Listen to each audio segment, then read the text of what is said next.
눈보라가 세상의 모든 소리를 삼켜버린 밤이었습니다. 천지가 하얗게 뒤덮여 어디가 하늘이고 어디가 땅인지 분간조차 할 수 없는 강원도 깊은 산골, 그 칠흑 같은 어둠 속에서 번뜩이는 두 개의 불빛이 있었습니다.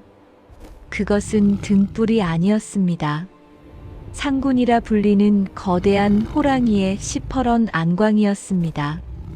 집채만한 호랑이가 주둥이에 무언가를 물고 살인문을 박차고 들어왔을 때 가난한 부부는 이제 꼼짝없이 죽은 목숨이라 여겼습니다.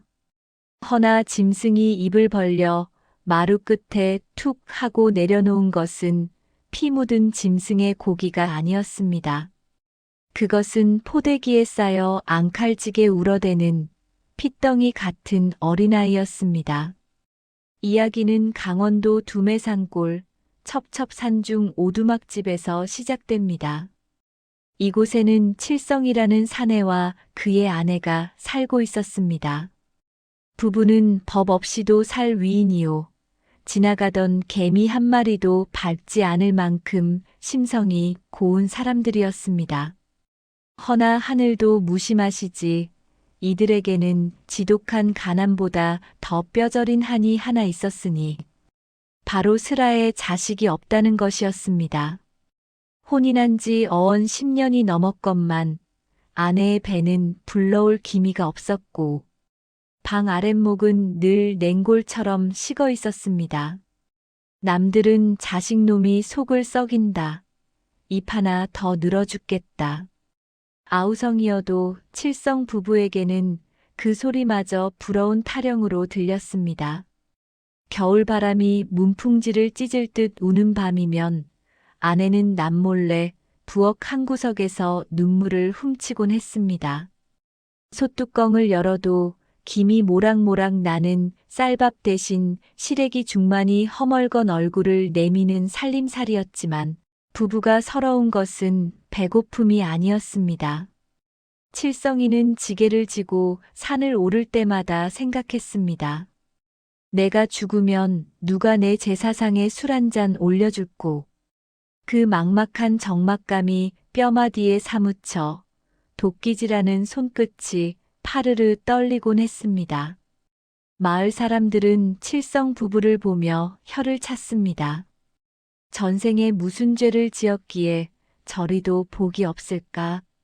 그 수군거림은 비수처럼 날아와 부부의 가슴에 꽂혔습니다. 그러던 어느 날 유난히 눈이 많이 내리던 동짓달 금은밤이었습니다.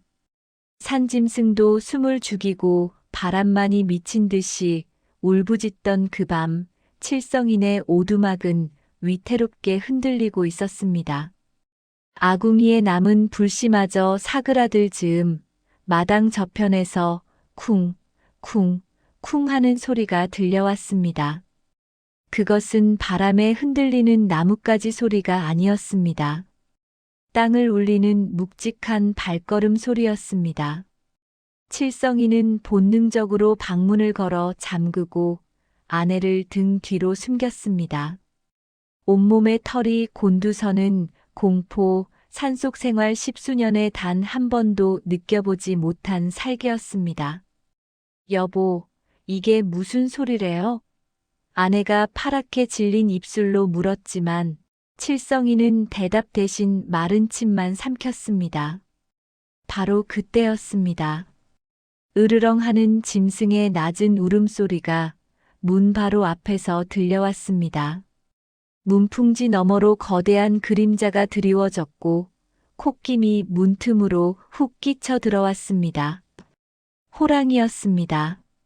그것도 그냥 호랑이가 아니라 이 산을 지배하는 거대하고 영물스러운 놈임이 분명했습니다. 부부는 서로를 부둥켜 안고 벌벌 떨었습니다. 얇은 방문 하나를 사이에 두고 죽음이 코앞에 닥친 것입니다. 그때 턱하고 무언가 무거운 것이 툇마루에 떨어지는 소리가 났습니다. 그리고 이내 호랑이의 거친 숨소리가 조금씩 멀어지는가 싶더니 믿을 수 없는 소리가 들려왔습니다. 응애, 응애. 가녀린 아기 울음소리였습니다. 환청인가 싶어 귀를 의심했지만 소리는 분명 마루에서 들려오고 있었습니다. 호랑이가 물고 온 것이 먹잇감이 아니라 사람 새끼라니. 공포와 호기심 사이에서 갈등하던 칠성이는 떨리는 손으로 문고리를 잡았습니다. 여보, 열지 마세요. 아내의 만류에도 불구하고 칠성이는 홀린 듯 문을 벌컥 열어젖혔습니다.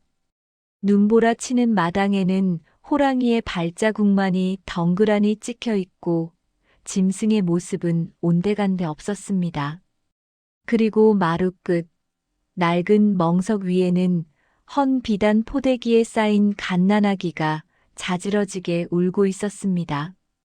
칠성이는 엉겁결에 아기를 안아들고 방으로 들어왔습니다. 불을 켜고 아이를 들여다본 부부는 입을 다물지 못했습니다. 눈처럼 하얀 피부의 칠흑 같은 눈동자, 그리고 무엇보다 아이의 몸에서 은은하게 뿜어져 나오는 기이한 온기가 방 안의 냉기를 단숨에 몰아내고 있었습니다.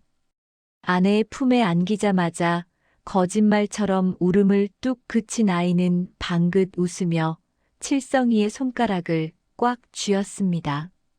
그 자그마한 소나기 힘이 어찌나 센지 칠성이는 손가락이 얼얼할 지경이었습니다. 부부는 서로의 얼굴을 쳐다보았습니다.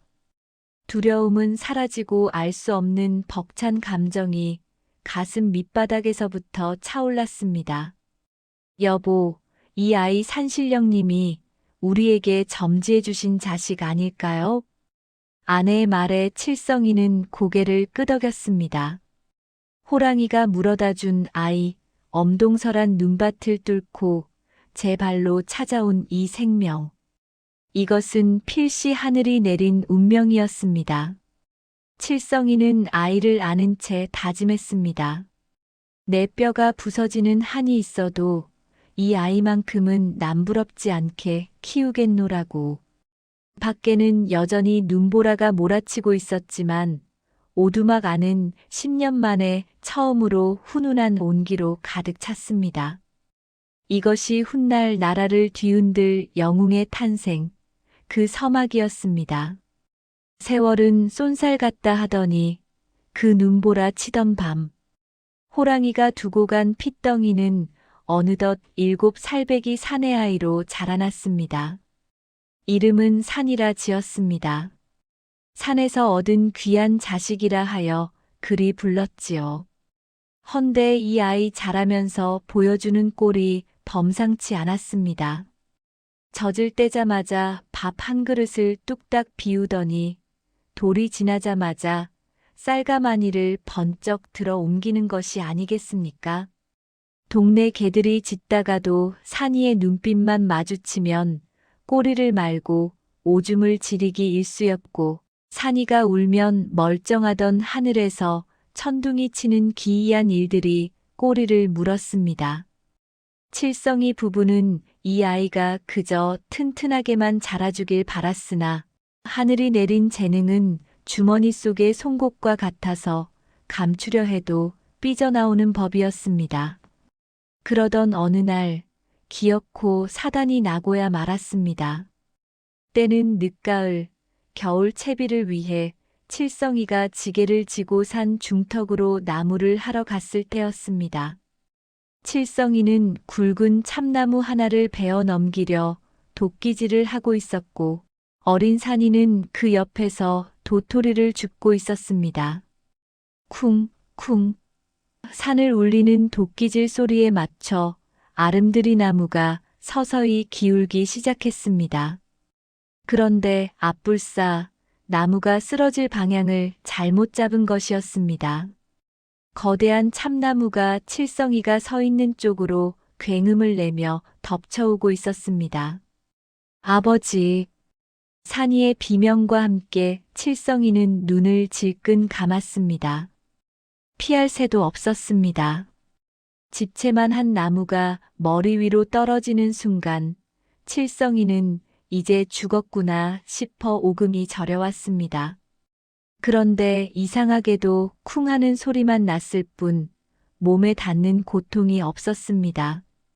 실눈을 뜨고 위를 올려다본 칠성이는 그만 털썩 주저앉고 말았습니다. 그 조그만 7살배기 산이가 두 팔을 번쩍 들어 그 거대한 참나무를 떠받치고 있는 것이 아니겠습니까? 아이의 팔뚝엔 어린아이의 것이라곤 믿기지 않을 힘줄이 불끈 솟아 있었고 눈에서는 그날 밤 보았던 호랑이의 안광처럼 시퍼런 빛이 뿜어져 나오고 있었습니다. 아버지, 얼른 나오세요. 무거워요. 산이의 다급한 외침에 칠성이는 엉금엉금 기어 나무 밑을 빠져나왔습니다. 그러자 산이는 기다렸다는 듯 나무를 옆으로 휙 집어던졌습니다. 아름드리 나무가 마치 수수깡처럼 허공을 가르며 날아가 땅에 박혔습니다. 흙먼지가 자욱하게 일어나는 그 광경을 보며 칠성이는 넋을 잃었습니다. 자식이 아비를 살렸으니 고마운 일이건만 칠성이의 가슴 한구석에는 걷잡을 수 없는 두려움이 피어올랐습니다. 이것은 사람의 힘이 아니었습니다. 그날 밤 칠성이는 잠든 산이의 얼굴을 들여다보며 아내에게 속삭였습니다. 여보, 이 아이 우리가 감당할 수 있는 아이가 아니오. 예로부터 비범한 인물이 나면 나라에서 가만두지 않았다는데 소문이라도 나면 우리 산이는 어찌 된단 말이오. 아내 역시 불안한 눈빛으로 고개를 끄덕였습니다. 산골짜기 좁은 바닥에 비밀이 어디 있겠습니까? 이미 아랫마을 주막에서는 칠성인의 양자가 곰을 맨손으로 때려잡았다는 둥, 바위를 떡 주무르듯 한다는 둥 흉흉한 소문이 돌기 시작한 뒤였습니다. 아이의 능력이 축복이 아니라 저주가 될 수도 있다는 서늘한 예감이 부부의 척추를 타고 흘렀습니다. 더욱 기가 막힌 일은 다음 날 일어났습니다. 칠성이가 나무를 하러 간 사이 마을의 지주이자 욕심쟁이로 소문난 최 부자가 하인들을 이끌고 칠성인의 오두막을 찾아온 것입니다. 최 부자는 뒷짐을 진 채 거드름을 피우며 마당을 훑어보았습니다. 이 집에 힘쓰는 장사가 났다지. 내 그놈을 좀 봐야겠다. 최 부자의 번들거리는 눈빛은 단순히 호기심이 아니었습니다. 그는 산이의 힘을 이용해 자신의 곳간을 불릴 속셈이 가득했습니다. 아내는 산이를 치마폭 뒤로 숨기며 벌벌 떨었지만 산이는 오히려 또랑또랑한 눈으로 최 부자를 똑바로 쳐다보았습니다. 어린아이의 눈빛에 살기가 서려 있음을 느낀 최 부자가 움찔 뒤로 물러섰습니다. 네 이놈, 어른을 보고 그 눈초리가 무엇이냐. 최 부자가 호통을 치며 하인에게 눈짓을 하자 덩치 큰 하인 하나가 산이의 멱살을 잡으려 다가왔습니다. 그 순간이었습니다. 산이가 하인의 손목을 낚아채자 으악 하는 비명과 함께 거구의 하인이 제풀에 나가떨어져 마당을 굴렀습니다. 순식간에 벌어진 일이었습니다.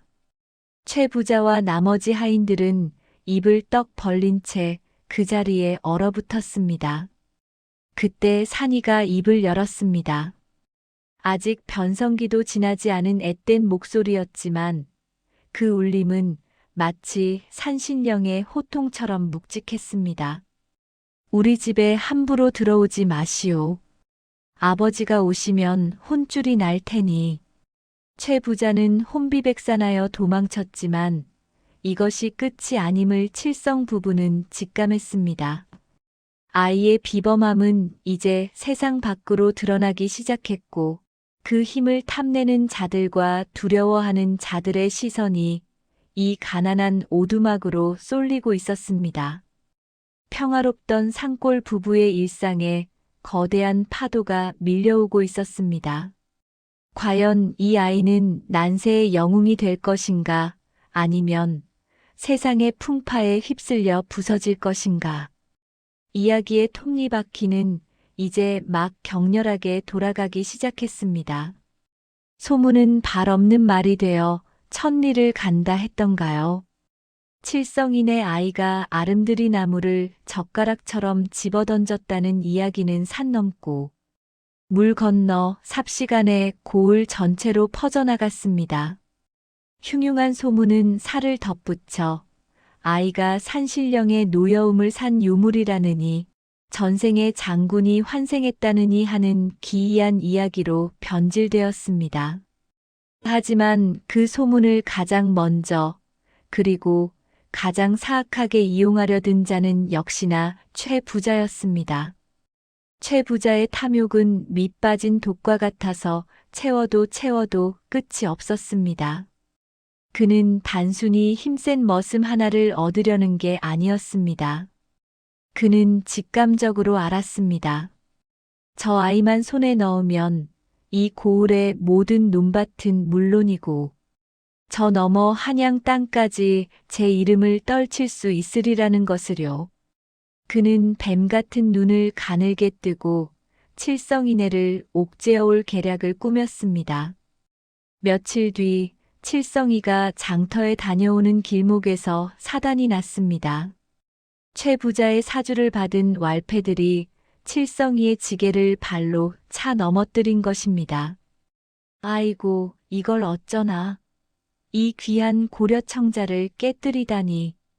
왈패놈 하나가 칠성이의 지게 속에 몰래 넣어두었던 깨진 도자기 조각을 꺼내들며 길길이 날뛰었습니다. 칠성이는 억울함에 가슴을 쳤습니다. 아니요, 나는 그런 물건을 구경조차 못했소. 이건 모함이요. 하고 목이 터져라 외쳤지만 이미 짜고 치는 고스톱판에 칠성이의 읍소가 먹힐 리 만무했습니다. 그 길로 칠성이는 관아도 아닌 최 부자의 집 마당으로 끌려갔습니다. 멍석에 말려 몽둥이 찜질을 당하는 칠성이의 비명소리가 담장을 넘어온 마을에 울려 퍼졌습니다. 소식을 듣고 버선발로 달려온 아내는 최 부자의 바짓가랑이를 잡고 늘어졌습니다. 대감마님, 제발 살려주세요. 우리 남편은 법 없이도 살 사람입니다. 제발요. 최 부자는 곰방대를 털며 비릿한 웃음을 흘렸습니다. 허허, 자네 남편이 깬 청자가 값이 얼마인 줄이나 아는가? 집을 팔고 논을 팔아도 못 갚을 돈이야. 허나 내 자네 사정이 딱하여 한 가지 제안을 하지. 그 힘센 아들놈 있지? 그 놈을 내게 양자로 준다면 내 이 빚을 탕감해주고 자네들 노후도 봐주겠네. 결국 본색을 드러낸 것입니다. 아비의 목숨을 담보로 자식을 팔라는 천인공노할 요구였습니다. 피투성이가 된 칠성이는 안 된다. 내 눈에 흙이 들어가도 산이는 못 보낸다. 며 울부짖었지만 왈패들의 매질은 더욱 거세질 뿐이었습니다. 아내는 혼절하기 직전이었고 마당에 모여든 마을. 사람들은 최 부자의 섰을 퍼런 위세에 눌려 숨조차 크게 쉬지 못하고 있었습니다. 그때였습니다. 그만두시오. 대문 밖에서 쩌렁쩌렁한 고함이 터져 나왔습니다. 산이었습니다. 겨우 7살 먹은 아이의 목소리라고는 믿기지 않을 만큼 묵직한 기백이 서려 있었습니다. 산이는 성큼성큼 마당으로 들어와 피범벅이 된 아버지를 가로막고 섰습니다. 아이의 눈에서는 불길이 일고 있었습니다. 그 눈빛을 마주한 왈패들이 주춤거리며 뒷걸음질 쳤습니다. 마치 굶주린 맹수 앞에 선 토끼들처럼 오금이 저려왔기 때문입니다. 최 부자는 짐짓 태어난 척 헛기침을 하며 말했습니다. 오, 내가 그 장사라지.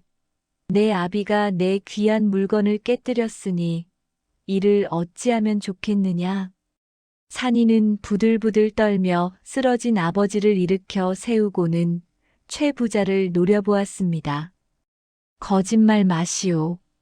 우리 아버지는 남의 물건에 손을 댈 뿐이 아니오. 하지만 당신이 원한다면 내 그 값을 치르리다. 대신 조건이 있소.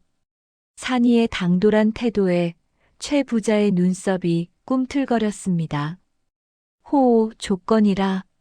맹랑한 놈이로구나. 그래, 무엇이냐? 저 뒷산 너머에 있는 당신의 황무지 땅, 돌이 너무 많아 소도 못 들어간다는 그 3,000평 돌밭을. 내가 오늘 해지기 전까지 모두 개간하겠소. 만약 해낸다면 아버지의 빚을 없던 일로 하고 다시는 우리 가족을 괴롭히지 않겠다고 약속하시오.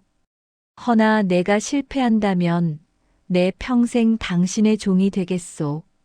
좌중이 술렁거렸습니다. 최 부자의 뒷산 황무지는 장정 100명이 달라붙어도 한 달은 좋게 걸릴 만큼 거대한 바위와 돌덩이로 가득 찬 버려진 땅이었습니다. 그것을 어린아이 혼자 반나절 만에 치우겠다니 이는 불가능한 일이었습니다. 최 부자는 속으로 쾌재를 불렀습니다. 제 놈이 아무리 힘이 센들 그 넓은 땅을 어찌 당해. 이건 내가 이긴 싸움이다. 좋다. 사내 대장부가 한 입으로 두말하기 없기다. 마을 사람들 모두가 증인이니라. 최 부자의 호언장담과 함께 세기의 내기가 시작되었습니다. 산이는 아버지를 어머니 품에 안겨드리고는 뒤도 돌아보지 않고 뒷산으로 향했습니다. 마을 사람들이 구름대처럼 몰려가 그 광경을 지켜보았습니다. 산이가 황무지 한복판에 섰습니다. 눈앞에는 집채만한 바위들이 산맥처럼 널려 있었습니다. 산이는 깊게 숨을 들이마셨습니다. 그리고 첫 번째 바위에 손을 댔습니다. 으라차차. 기합 소리와 함께 땅이 울렸습니다. 믿을 수 없는 광경이 펼쳐졌습니다. 산이가 뿌리 깊게 박힌 바위를 무 뽑듯이 쑥 뽑아 올리더니 저 멀리 계곡 아래로 휙 집어던지는 것이 아니겠습니까? 쿠광 하는 굉음과 함께 바위가 굴러떨어졌습니다. 사람들의 입에서 헉 하는 탄성이 터져 나왔습니다. 하지만 놀라기엔 일렀습니다. 산이의 몸놀림은 점점 빨라졌습니다. 나중에는 손이 보이지 않을 지경이었습니다. 거대한 바위들이 마치 콩 볶듯이 허공을 날아다녔고 잡목들은 손짓 한 번에 뿌리째 뽑혀 나갔습니다. 땀 한 방울 흘리지 않는 산이의 모습은 흡사춤을 추는 것 같기도 했고 성난 신이 강림한 것 같기도 했습니다. 해가 뉘엿뉘엿 서산으로 넘어갈 무렵 그 척박하던 3,000평 돌밭은 거짓말처럼 평평한 옥토로 변해 있었습니다. 흙먼지가 가라앉은 자리에는 돌 하나 남지 않았습니다.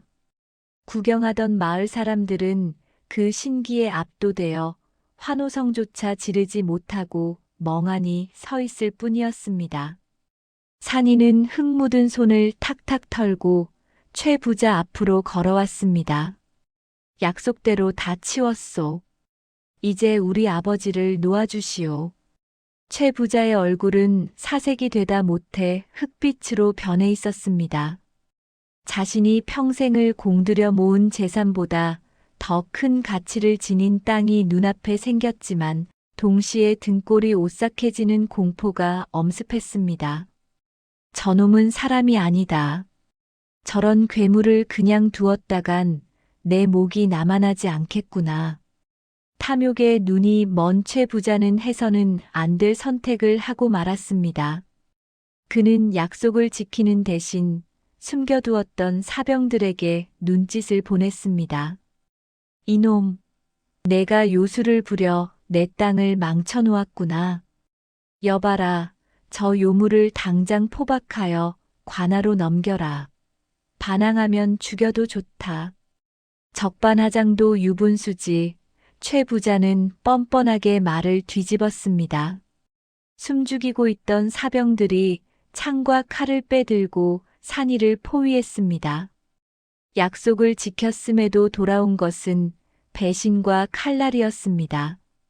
그 순간 산이의 표정이 변했습니다. 지금까지의 순박하던 눈빛은 온데간데 없고 그날 밤 칠성이 부부가 보았던 서슬퍼런 상군의 살기가 어린아이의 몸에서 폭풍처럼 휘몰아쳤습니다. 산이는 주먹을 꽉 쥐었습니다. 참을 수 없는 분노가 단전에서부터 끌어올랐습니다. 이것은 단순히 개인의 원한을 넘어 썩어빠진 세상에 대한 첫 번째 포효였습니다. 약속을 어긴 대가가 얼마나 무서운지 똑똑히 보여주마. 산이의 낮은 읊조림과 함께 하늘에서 우르릉 마른 벼락이 쳤습니다. 바람이 거칠어지고 흙먼지가 회오리치기 시작했습니다. 드디어 잠자던 호랑이가 깨어난 것입니다. 죽여라. 저놈은 사람이 아니다. 산귀신이 씌운 놈이다. 최 부자의 비명 섞인 고함이 떨어지기가 무섭게 10여 명의 사병들이 일제히 창끝을 겨누고 산이에게 달려들었습니다. 허공을 가르는 날카로운 쇳소리와 함께 살기가 번뜩이는 창날이 산이의 가슴과 등을 노리고 파고들었습니다. 칠성이 아내의 입에서 악 하는 단말마의 비명이 터져나왔고 구경하던 마을 사람들은 끔찍한 광경을 보지 않으려 고개를 돌렸습니다. 그러나 챙강 하는 맑은 파열음이 마당을 울렸습니다. 피가 튀어야 할 자리에 튄 것은 쇠붙이 조각들이었습니다. 산이의 몸에 닿은 창날들이 마치 계란으로 바위를 친 듯 맥없이 부러져 나간 것입니다. 산이는 눈 하나 깜짝하지 않고 제 가슴팍을 찔러온 창대를 맨손으로 움켜쥐었습니다. 우지끈 하는 소리와 함께 참나무 창대가 수수깡처럼 으스러졌습니다. 이게 무슨 조화냐? 사병들이 기겁하며 뒷걸음질 쳤지만 이미 때는 늦었습니다. 산이의 눈동자가 기이한 황금색으로 빛나기 시작했습니다. 그것은 사람의 눈이 아니었습니다. 눈보라 치던 그 밤 칠성이 부부가 보았던 상군의 형형한 안광이었습니다. 산이가 발을 구르자 마당의 흙바닥이 지진이라도 난 듯 쩍 갈라졌습니다. 내 부모를 건드리는 자, 하늘이 용서치 않을 것이다. 산이가 허공을 향해 포효했습니다. 그 소리는 어린아이의 목청에서 나온 것이라고는 믿기지 않을 만큼 거대하고 웅장했습니다. 마치 깊은 산속 동굴에서 잠자던 호랑이가 깨어나 으르렁거리는 듯한 짐승의 울음소리가 섞여 있었습니다. 그 기세에 눌려 훈련받은 사병들의 다리가 후들거렸고 들고 있던 칼과 창이 손에서 미끄러져 떨어졌습니다. 산이는 더 이상 참지 않았습니다. 바람처럼 빠르게 몸을 날려 사병들의 사이를 헤집었습니다. 주먹을 휘두르지도 발길질을 하지도 않았습니다. 그저 스쳐 지나가며 옷깃을 잡아채거나 어깨를 툭 밀었을 뿐인데도 장정들이 추풍낙엽처럼 날아가 담벼락에 처박혔습니다. 마당은 순식간에 아수라장이 되었습니다. 사 살려주게. 내 돈은 다 줄 테니 제발 목숨만은. 최 부자는 엉금엉금 기어 도망치려 했지만 산이의 그림자가 그를 덮쳤습니다. 산이는 최 부자의 멱살을 한 손으로 들어 올려 허공에 매달았습니다. 발버둥 치는 최 부자의 꼴은 마치 독수리 발톱에 채인 쥐새끼와 다를 바 없었습니다. 당신의 그 더러운 욕심이 오늘 이 사단을 만들었소. 내 아버지를 욕보이고 약속을 어긴 죄, 목숨으로 갚아도 모자랄 것이오. 산이의 손에 힘이 들어가는 순간 산아, 안 된다 하는 칠성이의 외침이 들렸습니다. 아비의 원수를 갚는다고 내 손에 피를 묻히면 너는 평생 짐승으로 살아야 한다. 제발 제발 멈추어라. 피투성이가 된 아비의 애타는 호소에 산이의 눈빛이 흔들렸습니다. 짐승의 안광이 서서히 걷히고 다시 겁에 질린 7살 아이의 눈망울로 돌아왔습니다. 산이는 입술을 깨물며 쥐고 있던 최 부자를 바닥에 내동댕이 쳤습니다. 당장 꺼지시오. 다시는 우리 가족 눈앞에 나타나지 마시오. 그땐 정말 하늘이 당신을 칠 것이오. 최 부자는 오줌을 지린 채 하인들의 부축을 받아 꽁무니가 빠지게 도망쳤습니다. 마당에는 정적만이 감돌았습니다. 승리했지만 그것은 상처뿐인 승리였습니다. 마을 사람들은 산이를 경외의 눈으로 바라보면서도 누구 하나 선뜻 다가오지 못했습니다. 그들의 눈에는 이제 산이가 이웃집 아이가 아닌 두려운 괴물로 비치고 있었던 것입니다. 그날 밤 칠성인의 오두막에는 무거운 침묵이 흘렀습니다. 깨진 살림살이 사이로 찬바람이 숭숭 들어왔지만 부부는 짐을 싸고 있었습니다. 여보, 정말 떠나야 합니까? 아내가 울먹이며 물었지만 칠성이는 단호하게 고개를 끄덕였습니다. 소문이 관아에 들어가면 당장 포졸들이 들이닥칠게요. 최 부자 그 위인이 가만히 있을 리도 없고 더구나 산이의 힘은 이제 숨길 수가 없소. 이 좁은 산골짜기에서는 저 아이를 감당할 수 없소.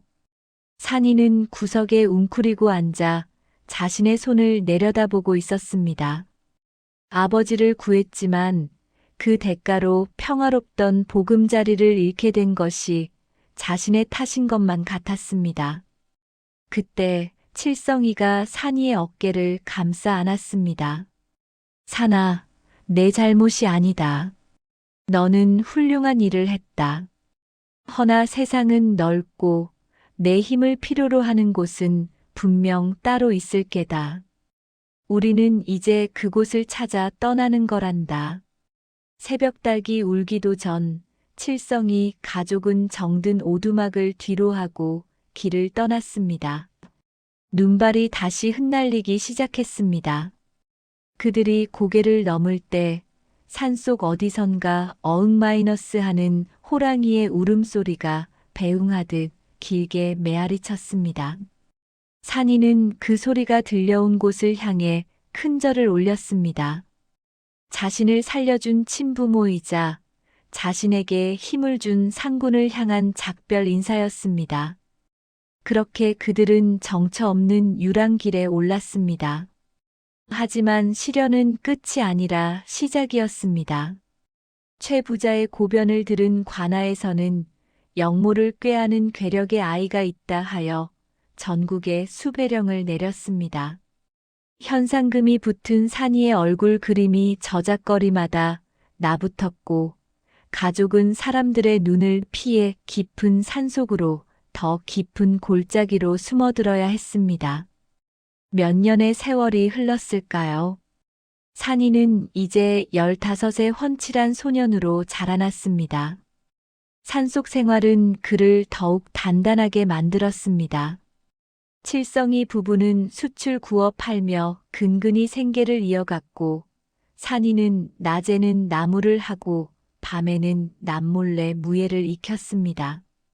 스승은 없었지만 숲의 짐승들이 그의 스승이었습니다.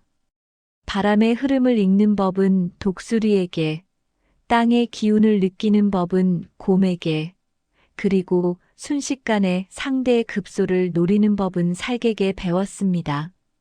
그러던 어느 날 나라에 큰 변란이 일어났다는 소식이 산골짜기까지 들려왔습니다. 북쪽 오랑캐들이 국경을 넘어 물밀듯이 쳐들어왔다는 것입니다. 관군들은 연전연패하고 임금은 도성을 버리고 피난길에 올랐다는 흉흉한 소문이었습니다. 백성들은 짐 보따리를 이고 지고 피난을 떠났고 산천초목은 피비린내에 떨었습니다. 칠성이 가족이 숨어 살던 산속 마을에도 오랑캐 척후병들이 들이닥쳤습니다. 말을 탄 오랑캐 놈들은 닥치는 대로 불을 지르고 아녀자를 납치했습니다. 마을은 순식간에 불바다가 되었고 사람들의 비명소리가 하늘을 찔렀습니다. 산이는 숯가마 앞에서 주먹을 쥐었습니다. 또다시 도망칠 것인가 아니면 맞서 싸울 것인가. 칠성이는 이제 늙고 병들어 거동조차 불편했습니다. 아내 역시 눈이 침침해져 앞을 잘 보지 못했습니다. 더 이상 도망칠 곳은 없었습니다. 아버지, 어머니, 이제 더는 숨지 않겠습니다. 산이는 숯검댕이 묻은 얼굴을 닦아내며 일어섰습니다. 그의 눈에서는 8년 전 최 부자의 집 마당에서 보았던 그 황금빛 안광이 다시 한번 이글거리고 있었습니다. 하지만 그때와는 달랐습니다. 그때는 분노에 찬 짐승의 눈빛이었다면 지금은 백성을 구하려는 영웅의 결기가 서려 있었습니다. 산이는 창고 구석에 처박혀 있던 낡은 쇠몽둥이 하나를 집어들었습니다. 숯가마를 짓느라 바위를 깰 때 쓰던 장정 셋이 들어도 무거운 무쇠 몽둥이였습니다. 그러나 산이의 손에는 마치 깃털처럼 가벼웠습니다. 기다리십시오. 내 저놈들을 쓸어버리고 오겠습니다. 산이가 몽둥이를 어깨에 걸치고 마을 입구로 걸어 나갔습니다. 불타는 마을을 배경으로 선 그의 뒷모습은 거대했습니다. 마침내 잠자던 호랑이가 세상 밖으로 발톱을 드러내는 순간이었습니다. 때마침 마을 입구에는 오랑캐 장수 하나가 말을 타고 거들먹거리며 마을 처녀를 끌고 가고 있었습니다. 이놈들, 여기가 어디라고 감히 흙발을 들이미느냐. 산이의 호통 소리가 전장을 갈랐습니다. 오랑캐 장수가 코웃음을 치며 고개를 돌렸습니다. 웬 조무래기 놈이냐? 목이 달아나고 싶어 환장했구나. 장수가 거대한 월도를 휘두르며 말을 달려 산이에게 돌진했습니다. 말발굽 소리가 지축을 울리고 시퍼런 칼날이 산이의 목을 향해 날아들었습니다. 마을 사람들은 비명을 지르며 눈을 가렸습니다. 그러나 다음 순간 쾅 하는 굉음과 함께 믿을 수 없는 일이 벌어졌습니다. 산이가 휘두른 쇠몽둥이가 오랑캐 장수의 월도를 정면으로 강타한 것입니다. 쇠와 쇠가 부딪히는 소리가 아니라 바위가 깨지는 듯한 둔탁한 소리가 났습니다. 오랑캐 장수의 월도는 엿가락처럼 휘어졌고 그 충격으로 장수는 말 위에서 튕겨나가 십리박 논두렁에 처박혔습니다. 와! 숨죽이고 있던 마을 사람들의 함성이 터져나왔습니다. 하지만 기뻐하기엔 일렀습니다. 뒤따르던 오랑캐 본대의 수백 기가 먼지를 일으키며 몰려오고 있었습니다. 검은 구름처럼 몰려오는 적군을 보며 산이는 몽둥이를 고쳐 잡았습니다. 두려움은 없었습니다. 오히려 가슴속 깊은 곳에서 뜨거운 피가 용솟음 쳤습니다. 내 힘은 밭을 가는데 쓰는 것이 아니라 나라를 지키는데 쓰라고 하늘이 주신 것이로구나. 산이는 깨달았습니다. 자신의 운명이 무엇인지, 왜 호랑이가 자신을 칠성이 부부에게 데려다 주었는지. 그는 이제 더 이상 숨어 사는 숫쟁이의 아들이 아니었습니다. 그는 난세가 부르는 이름, 호랑이 장군이었습니다. 바람이 바뀌었습니다. 피비린내 나는 전장에 서늘한 산바람이 불어오더니 산 위의 등 뒤로 거대한 호랑이의 형상이 아지랑이처럼 피어올랐습니다. 전설의 시작이었습니다. 우와! 산 위의 새몽둥이가 한 번 허공을 가를 때마다 오랑캐들의 비명소리가 골짜기를 메아리 쳤습니다. 그것은 싸움이라기보다는 일방적인 호통이었습니다. 수백 마리의 개미떼가 사자 한 마리를 당해내지 못하듯 말 타고 달려들던 오랑캐 기병들은 산 위의 그림자만 밟아도 추풍낙엽처럼 말에서 떨어져 나뒹굴었습니다. 산이가 발을 구르면 땅이 울려 말이 주저앉았고 몽둥이를 휘두르면 바람이 일어나 화살이 빗나갔습니다. 그야말로 일당백, 아니 일당만의 기세였습니다. 마을 사람들은 넋을 잃고 그 광경을 바라보았습니다. 쑥 검댕이 묻은 얼굴로 수줍게 웃던 그 더벅머리 총각이 지금은 전장을 지배하는 귀신이자 수호신이 되어 눈앞에 서 있었습니다. 선봉대가 괴멸하자 뒤에서 구경하던 오랑캐 부장이 사색이 되어 소리쳤습니다. 저놈은 인간이 아니다. 퇴각하라. 퇴각.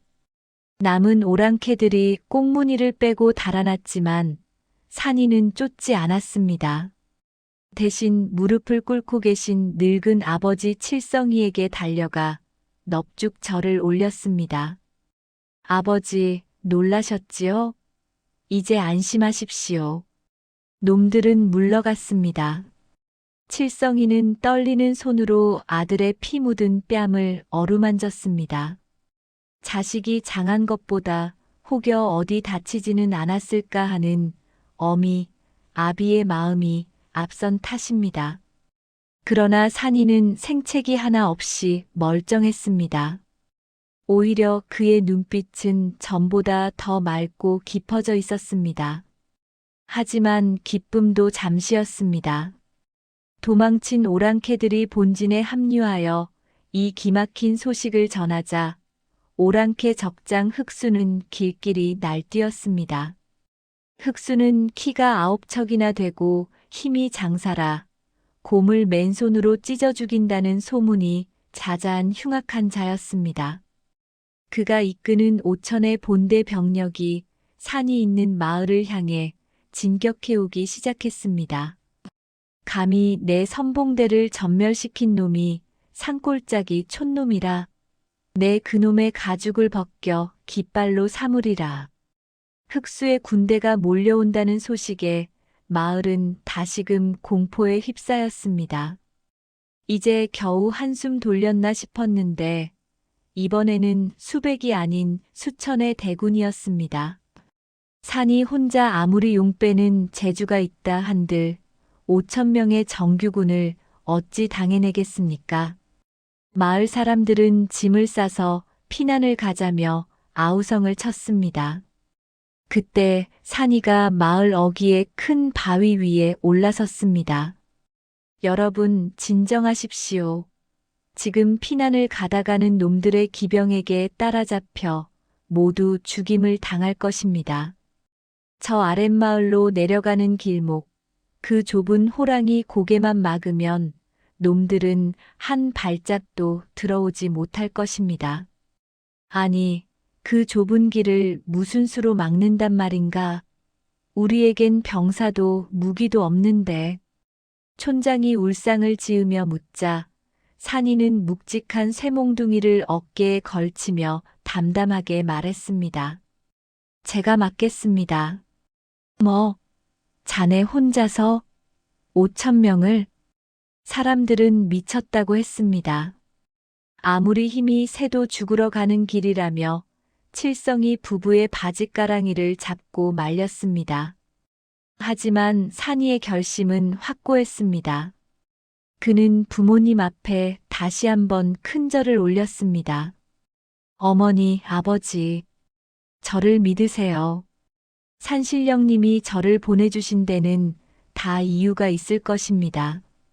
제가 놈들의 발을 묶어둘 테니 그 사이에 마을 사람들을 데리고 뒷산 동굴로 피하십시오.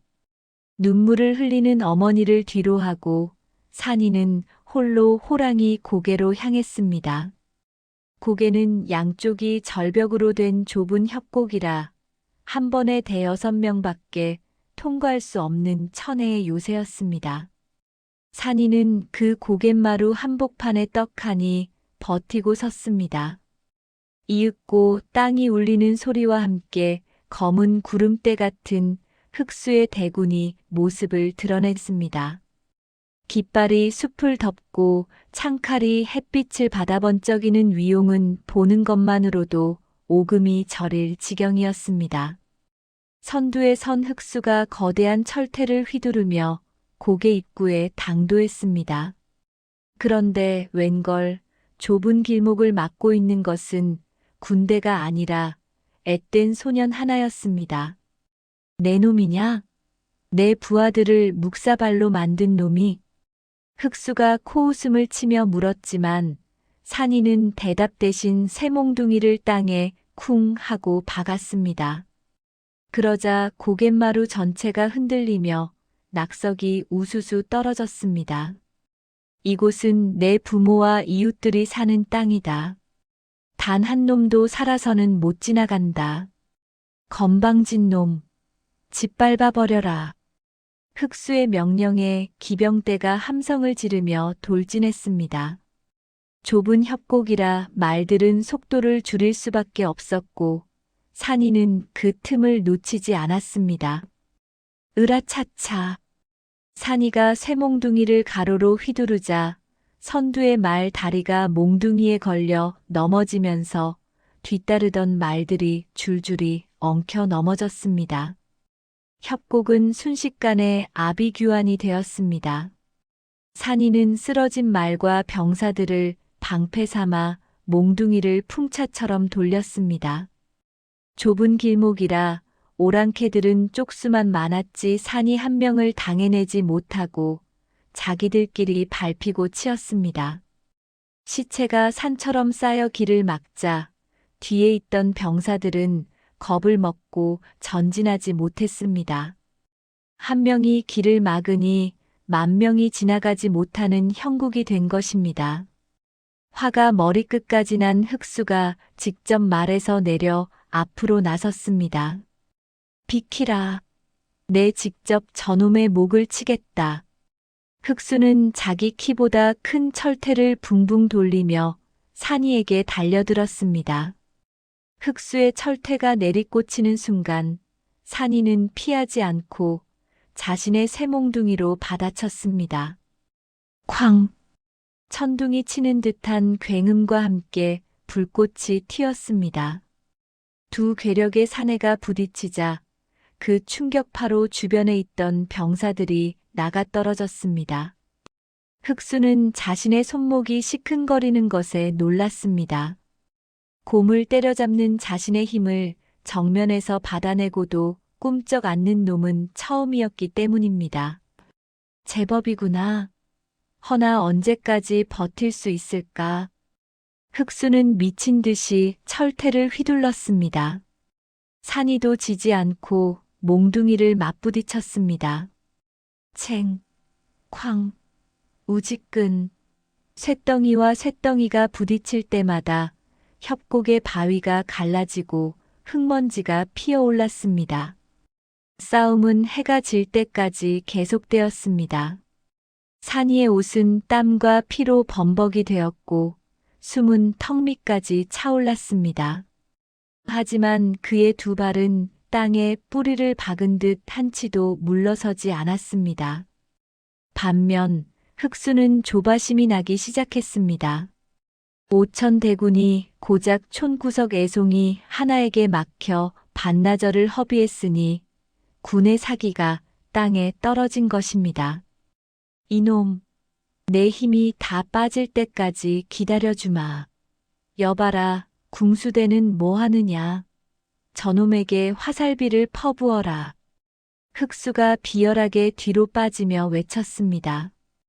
그러자 절벽 위와 협곡 입구에 매복해 있던 수백 명의 궁수들이 일제히 활시위를 당겼습니다.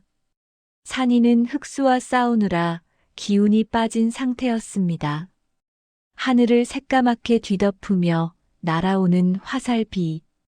피할 곳도 막을 방패도 없었습니다. 그 절체절명의 순간 산이는 눈을 감고 아버지 칠성이의 얼굴을 떠올렸습니다. 아버지, 죄송해요. 약속을 못 지킬 수도 있겠습니다.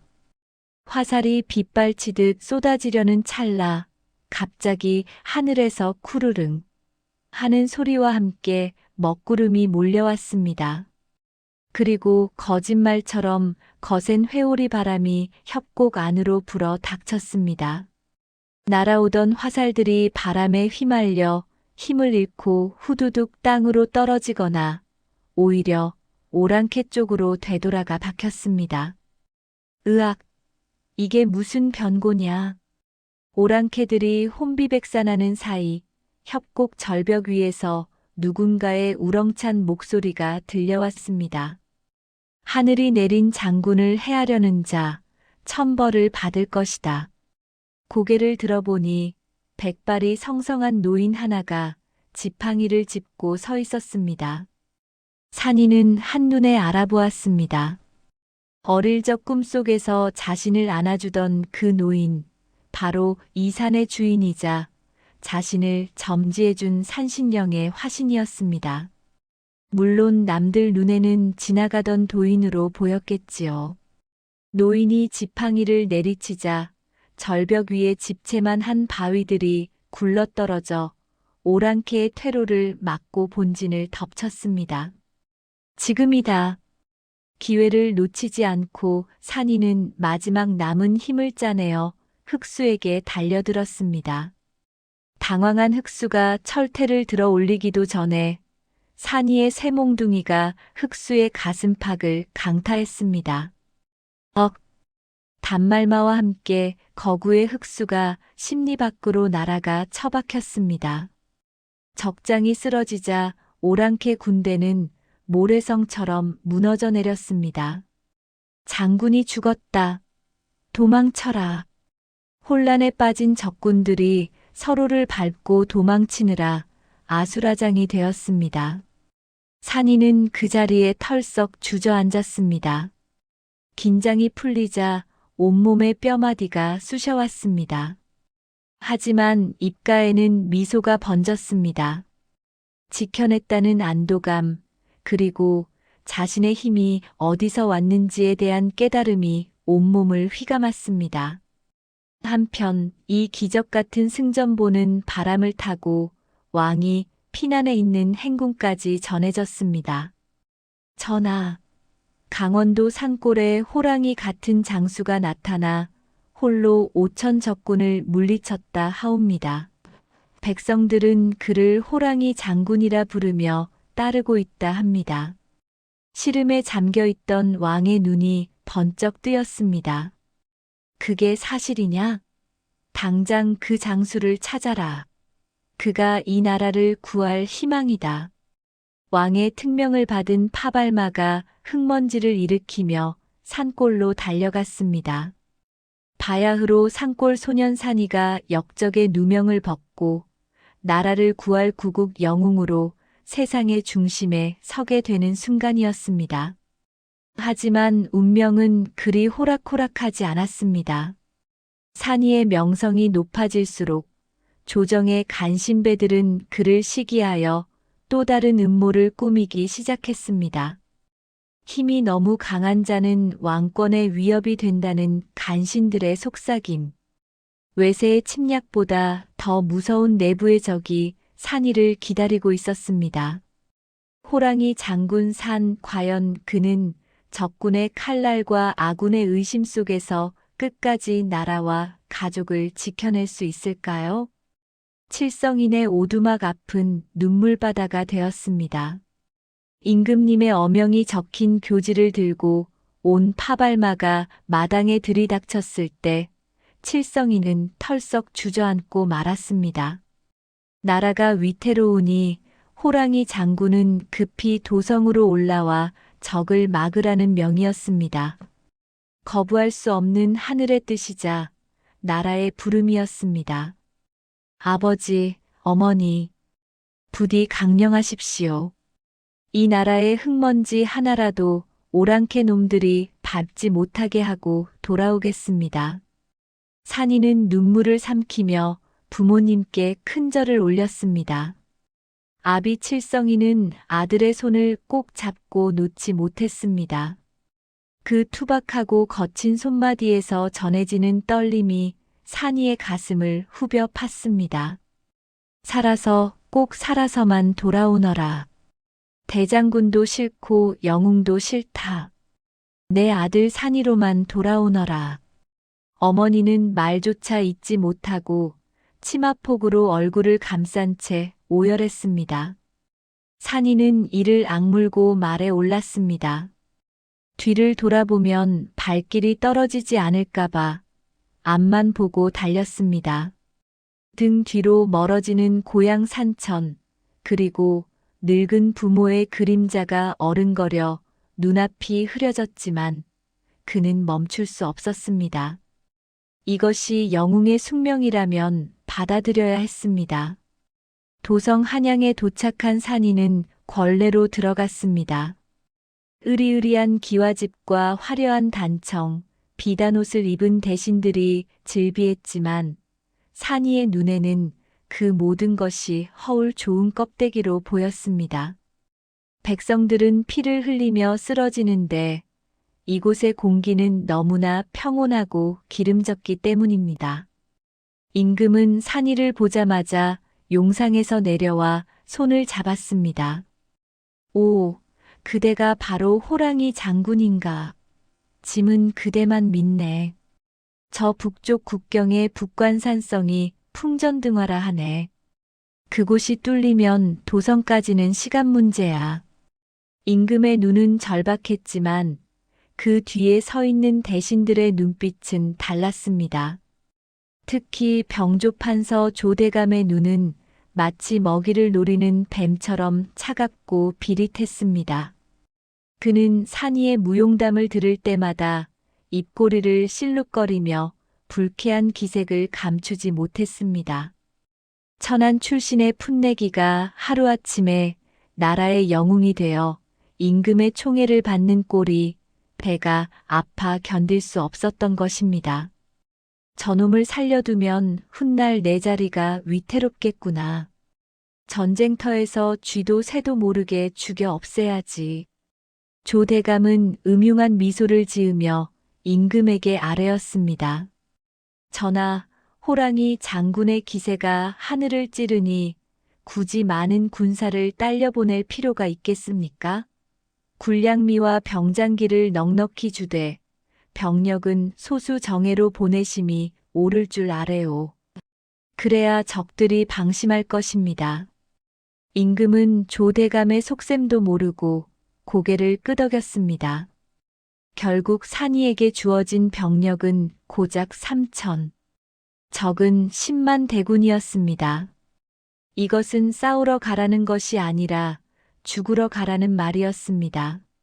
하지만 산이는 불평 한마디 없이 군사를 이끌고 북관산성으로 향했습니다. 북관산성에 도착한 산이는 참혹한 광경에 할 말을 잃었습니다. 성벽은 무너져 내렸고 남은 병사들은 굶주림과 추위에 지쳐 시체나 다름없었습니다. 화살은 바닥났고 창검은 녹슬어 있었습니다. 장군, 우리는 버림받았습니다. 지원군은 오지 않습니다. 병사들은 절망에 빠져 울부짖었습니다. 산이는 그들의 어깨를 다독이며 성벽 위로 올라갔습니다. 저 멀리 지평선 끝까지 새까맣게 뒤덮인 오랑캐의 10만 대군이 보였습니다. 마치 검은 파도가 성을 집어삼키려 밀려오는 듯 했습니다. 우리는 버림받지 않았다. 내가 여기 있다. 내가 너희들의 방패가 되고 창이 되겠다. 산이의 우렁찬 외침에 병사들의 눈빛이 조금씩 변하기 시작했습니다. 그날 밤 오랑캐의 야습이 시작되었습니다. 횃불이 밤하늘을 수놓으며 불화살이 비처럼 쏟아졌습니다. 산이는 제일 먼저 성문을 열고 나갔습니다. 나를 따르라. 산이의 새몽둥이가 춤을 추기 시작했습니다. 한 번 휘두르면 10명이 날아가고 2번 휘두르면 성벽을 기어오르던 사다리가 박살났습니다. 산이는 마치 성난 귀신처럼 전장을 누볐습니다. 그의 온몸은 적의 피로 붉게 물들었고 새몽둥이는 핏빛으로 번들거렸습니다.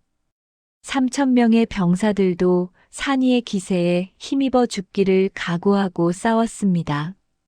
그야말로 지옥 같은 밤이었습니다. 동이 트자 오랑캐들은 시체를 남기고 물러갔습니다. 기적 같은 승리였습니다. 하지만 이것은 시작에 불과했습니다. 다음 날도 그 다음 날도 오랑캐들은 파도처럼 밀려왔습니다. 산이는 잠 한숨 자지 못하고 며칠 밤낮을 싸웠습니다. 새몽둥이를 쥔 손바닥 가죽이 벗겨지고 어깨는 끊어질 듯 아팠지만 쓰러질 수 없었습니다. 자신이 쓰러지면 뒤에 있는 병사들과 백성들이 모두 죽는다는 것을 알기에 그는 이를 악물고 버텼습니다. 그러나 진짜 적은 밖에 있는 오랑캐가 아니었습니다.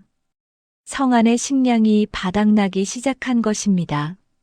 산이는 조 대감에게 급히 파발을 띄워 군량미와 지원군을 요청했습니다. 지금 10만 대군을 막아내고 있으나 식량이 없어 병사들이 굶어 죽고 있습니다. 부디 식량을 보내주십시오. 하지만 돌아온 것은 침묵뿐이었습니다.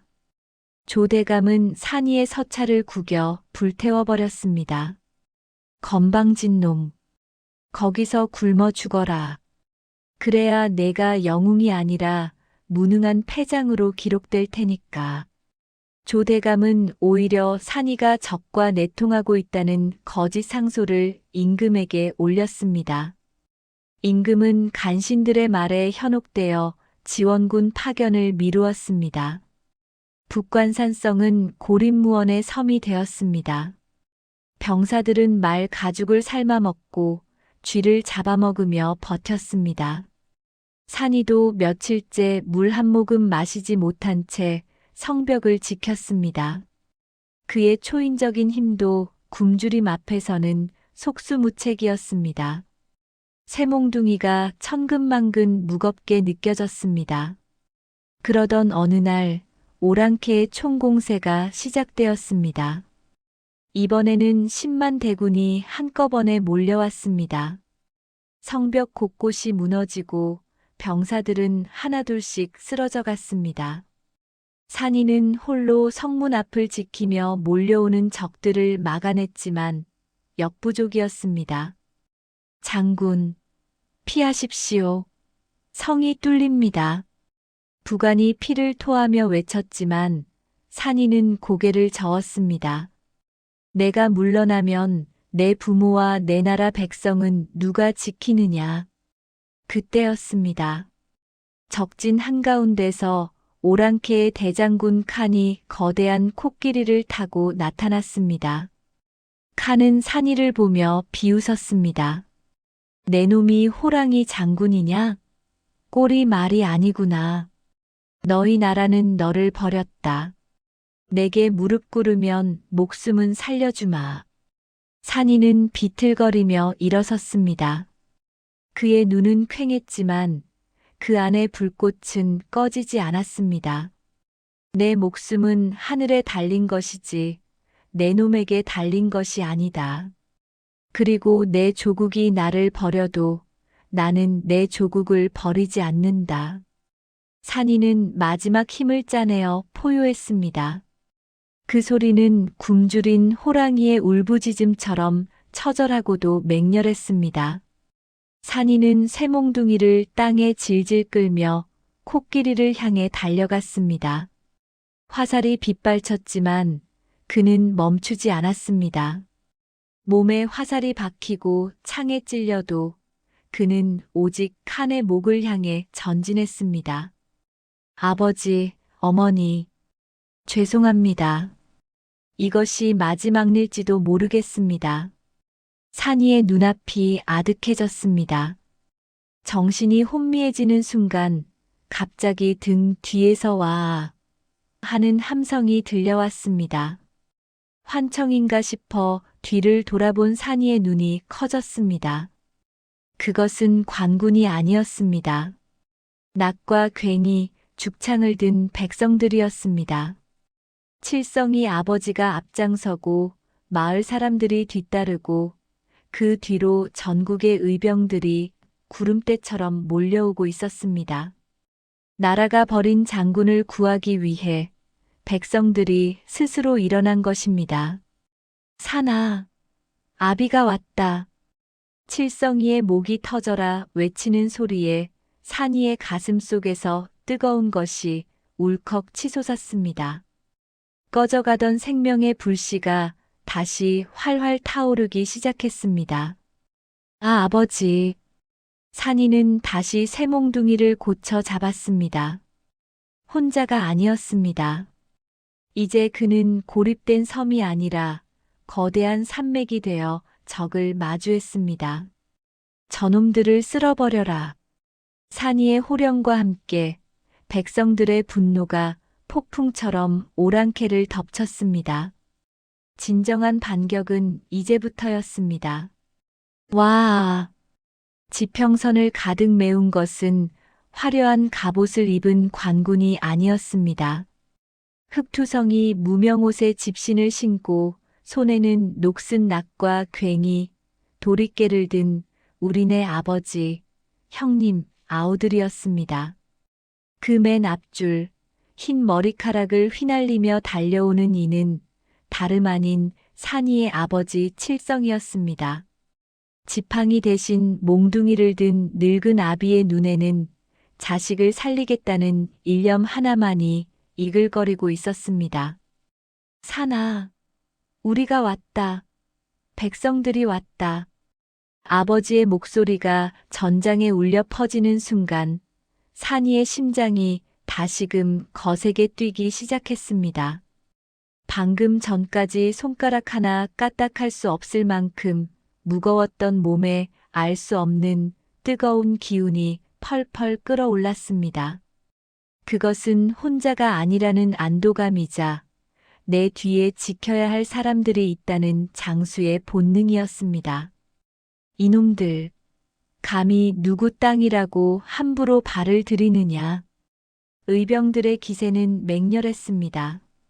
훈련받은 병사들은 아니었지만 내 가족과 내 땅을 지키겠다는 도끼 하나만큼은 오랑캐의 10만 대군을 압도하고도 남았습니다. 오랑캐들이 휘두르는 칼날을 괭이로 막아내고 낫으로 말 다리를 걸어 넘어뜨렸습니다. 이압 하는 기압 소리와 함께 도리깨가 풍차처럼 돌아갈 때마다 적병들의 투구가 찌그러졌습니다. 굶주린 호랑이보다 더 무서운 것이 바로 성난 민심이라더니 그 말이 딱 맞았습니다. 전세가 역전되자 코끼리 위에 앉아있던 적장 칸의 얼굴이 불그락 푸르락해졌습니다. 이 오합지졸놈들이 다 밟아 죽여라. 칸이 채찍을 휘두르자 집채만 한 전쟁 코끼리가 괴성을 지르며 의병들 쪽으로 돌진했습니다. 거대한 상아가 허공을 가르고 기둥 같은 다리가 땅을 쿵쿵 울리며 다가오자 의병들의 대열이 순식간에 흩어졌습니다. 코끼리의 발길질 한 번에 수십 명이 나가떨어졌습니다. 그리고 그 코끼리가 향한 곳은 하필이면 칠성이가 서 있는 곳이었습니다. 아버지, 산이의 눈이 뒤집혔습니다. 저 거대한 발굽이 아버지를 덮치기 직전이었습니다. 산이는 생각할 겨를도 없이 땅을 박차고 날아올랐습니다. 그의 몸이 화살처럼 허공을 가르고 코끼리의 앞을 막아섰습니다. 멈춰라. 산이가 두 팔을 벌려 달려오는 코끼리의 상아를 덥석 움켜쥐었습니다. 쿵쿵 하는 굉음과 함께 땅이 쩍 갈라지고 흙먼지가 폭풍처럼 일어났습니다. 모두가 숨을 죽인 찰나 먼지 속에서 믿을 수 없는 광경이 드러났습니다. 산이가, 그 작은 체구의 산이가 밀려나지 않고 버티고 서 있었습니다. 발은 무릎까지 땅속에 파묻혔고 핏줄이 터져 온몸이 붉게 물들었지만 그는 물러서지 않았습니다. 달려오던 코끼리의 엄청난 힘을 맨몸으로 받아낸 것입니다.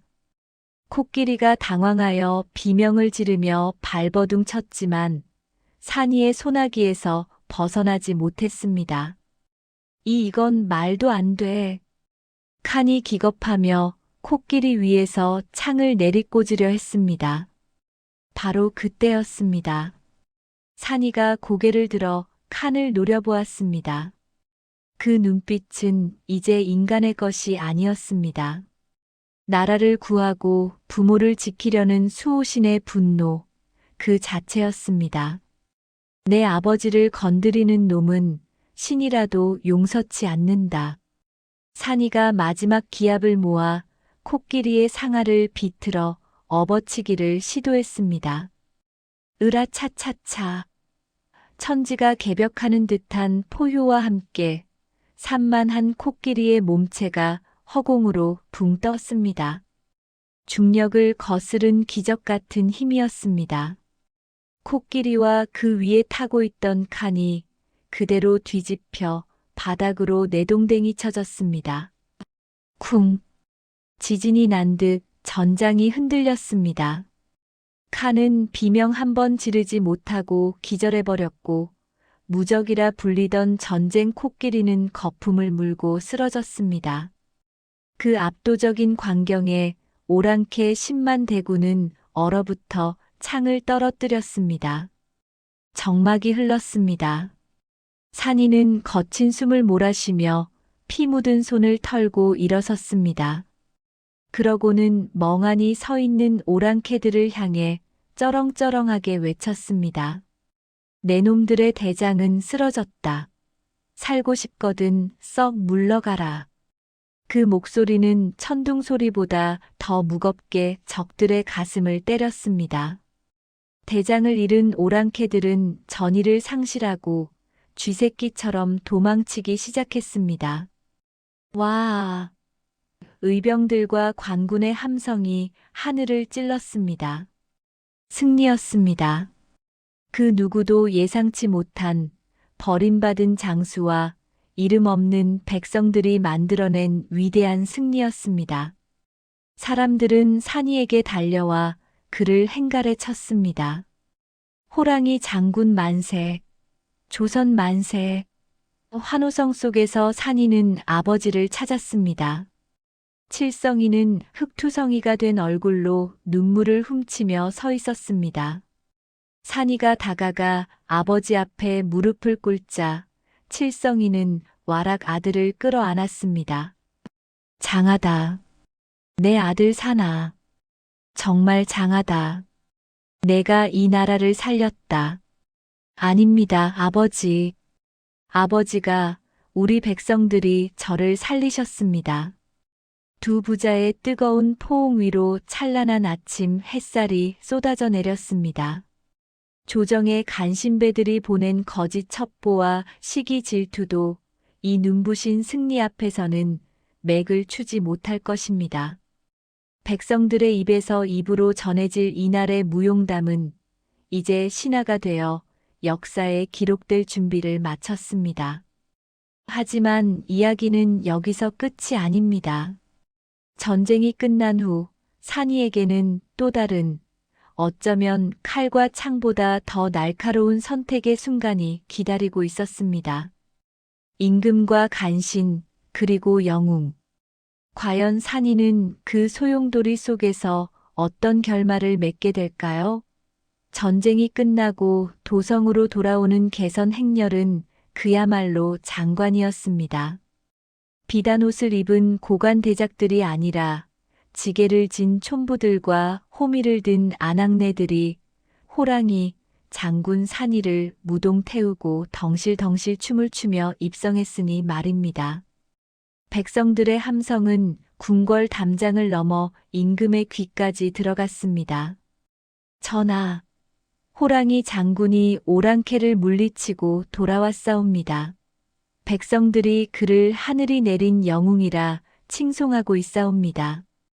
임금은 버선발로 뛰어나와 산이를 맞이했습니다. 그제야 임금은 모든 진실을 알게 되었습니다.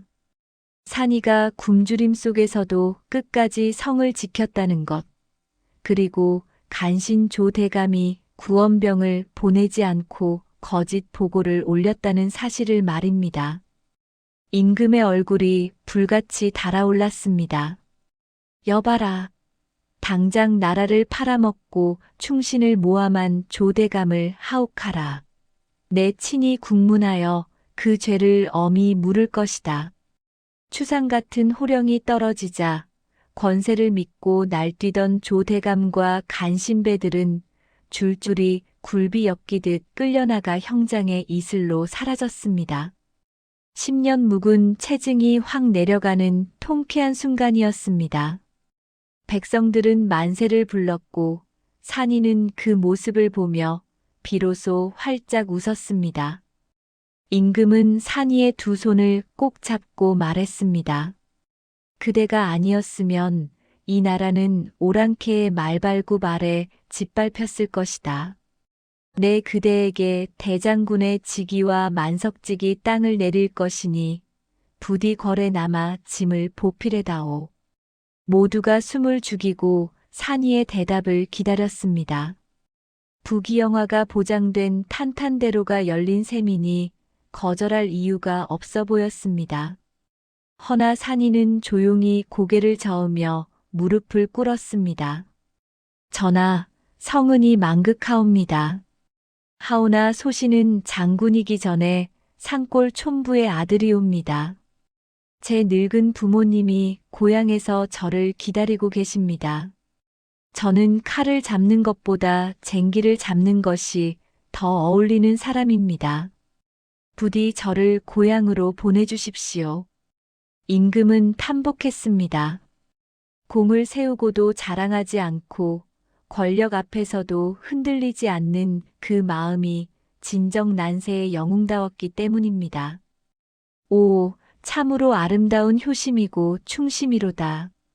좋다. 그대의 뜻대로 하라. 대신 그대가 사는 강원도 산골 마을 전체를 그대에게 봉토로 내릴 것이며 세세토록 세금을 면제하고 쌀과 비단을 내려 부모를 봉양하는데 부족함이 없게 하리라. 임금의 파격적인 하사품을 싣고 금이 환영하는 산이의 뒤로 수레 수십 대가 줄을 이었습니다. 고향 마을 어귀에 들어서자 칠성이 부부가 덩실덩실 춤을 추며 아들을 맞이했습니다. 내 새끼, 장하다 내 새끼, 이제 고생 끝이다. 그날 이후 가난했던 칠성인의 오두막은 기와집이 되고 곳간에는 쌀이 썩어날 정도로 가득 찼습니다. 하지만 산이는 그 재물을 혼자 쓰지 않았습니다. 전쟁으로 집을 잃은 이웃들에게 땅을 나눠주고 굶주리는 사람들에게 곳간을 활짝 열었습니다. 산골 마을은 어느새 웃음꽃이 피는 살기 좋은 고을로 변했습니다. 아이를 갖지 못해 눈물 흘리던 칠성이 부부의 한은 나라를 구한 영웅 아들 덕분에 씻은 듯이 사라졌습니다. 부부는 100살이 넘도록 장수하며 아들의 효도를 받고 손자들의 재롱을 보며 세상 부러울 것 없는 말년을 보냈습니다. 세월이 흘러 칠성이 부부가 편안히 눈을 감던 날 산이는 부모님의 묘소를 양지 바른 곳에 쓰고 며칠 밤낮을 지켰습니다. 그리고 어느 눈 내리는 겨울밤 산이는 호련히 자취를 감추었습니다. 마을 사람들은 말했습니다. 산이가 다시 산신령님이 되어 하늘로 올라갔다네. 아니야, 깊은 산속으로 들어가 나라를 지키는 수호신이 되었다지. 전설에 따르면 지금도 나라에 큰 위기가 닥치거나 외적의 침입이 있을 때면 강원도 깊은 산골짜기에서 어흥 하는 호랑이의 포효와 함께 황금빛 안광을 쏘아내는 장수가 나타나 백성들을 구해준다고 합니다. 눈보라 치는 밤, 호랑이가 물고 온 핏덩이 아이가 나라를 구하고 부모에게 효도하며 만인의 존경을 받는 큰 별이 되었다는 이 통쾌한 이야기는 오늘날까지도 입에서 입으로 전해지며 우리네 가슴 속에 뜨거운 불씨로 남아 있습니다. 오늘 이야기가 재미있으셨다면 구독과 좋아요 꼭 눌러주시고 산이의 통쾌한 한방에 대한 여러분의 감상을 댓글로 남겨주세요.